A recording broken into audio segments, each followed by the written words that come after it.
Alors éviter, réduire, compenser, je vais commencer par éviter, puisque vous dites que c'est le plus compliqué pour nous. C'est deux engagements symboliques. Le premier, c'est que nous n'exerçons pas d'activité d'exploitation ou d'extraction de pétrole ou de gaz dans le périmètre des sites naturels inscrits sur la liste du patrimoine mondial de l'UNESCO. Nous avons sommes même pas allés plus loin sur le parc national des Virunga, puisque pour répondre aux associations qui avaient peur que le gouvernement du Congo puisse réduire les limites du parc, nous avons dit que nous prenions les limites qui existaient à l'époque comme zone de contrainte. Le deuxième engagement fort que nous avons pris, c'est que nous ne pratiquons pas d'activité d'exploration de champs pétroliers en zone de banquise arctique. Donc nous interdisons de faire cela. Alors sur réduire est de l'autre exemple. Le plus bel exemple qu'on ait eu, c'était au Yémen, où nous avons construit une usine de gaz naturel liquéfié en zone où il y avait des coraux identifiés dans le port, et nous avons consciencieusement ramassé tous les coraux pour éviter d'impacter la biodiversité.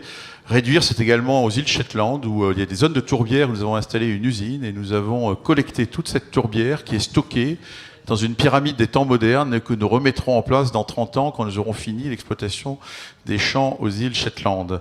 Alors compenser, je vais aller vite, c'est surtout un engagement fort, puisque nous avons décidé, dans le cadre de la Total Foundation, où Yann Arthus Bertrand nous conseille, je le remercie, un programme mondial pour la préservation des forêts, des mangroves et des zones humides, ainsi que des projets de restauration des terres dégradées. Ça se traduit concrètement en Indonésie, la plantation de 12 millions de palétuviers sur une surface qui est 2 fois plus grande que celle que nous avions déforestée par nos activités. Donc nous avons 2 fois compensé.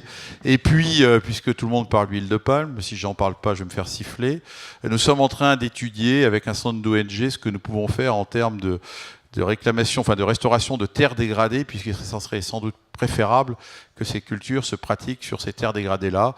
Peut-être allons-nous rejoindre le fonds de la Land Degradation Authority de Merova ou d'autres actions, je ne peux pas encore dire plus, mais nous allons utiliser nos moyens pour aller au-delà de simplement utiliser de l'huile de palme certifiée. Merci. Alors moi d'abord, je vous promets de faire court par égard pour votre match de foot. Nous, on est sur le bâti et les infrastructures, donc on est très très concerné par la séquence que vous venez de rappeler. 3 illustrations, effectivement, un partenariat qui a maintenant plus de 10 ans avec AgroParisTech et qui a notamment débouché sur une start-up qui s'appelle Urbalia et qui permet de faire ce qu'on pourrait appeler du biodiversité inside. C'est-à-dire qu'on fait de la conception en intégrant la préoccupation de biodiversité dès l'origine. Deuxième illustration, nous avons la chance d'être parfois maître d'ouvrage, notamment lorsqu'on est concessionnaire. Et donc là, on fait beaucoup de restauration écologique, notamment sur les anciennes infrastructures.